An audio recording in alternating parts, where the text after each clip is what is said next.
सोना सड़िया में परी लगेलू, हरी घरी हरी हरी लगेलू।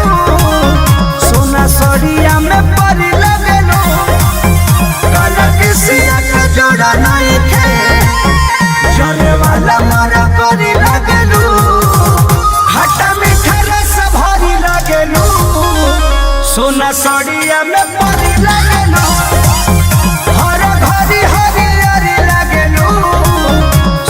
सड़िया में परी लगेलू,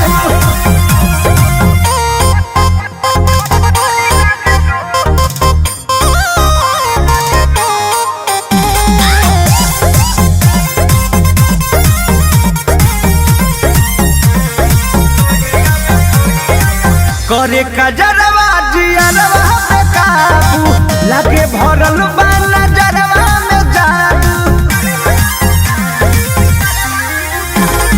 हवा में ओढ़नी उड़ावत चलेलू, फीले में दिल धड़कावत चलेलू।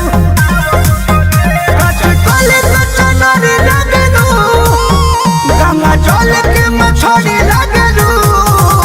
चना दाल के तू कढ़ी लगेलू, सोना सड़िया में परी लगेलू।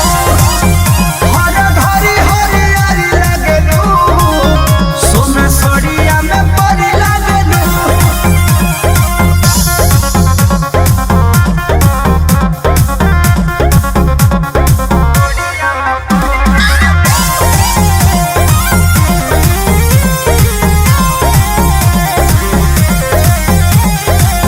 ऐसन धाबा की कह दे बुघाही, ए जन जियते मचही तबाही।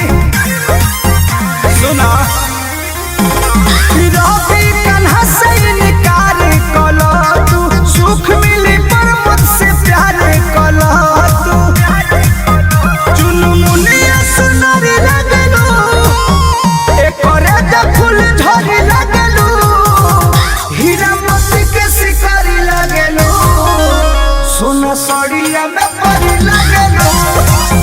हर घरी हरी हरी लगेलू, सोना सड़िया में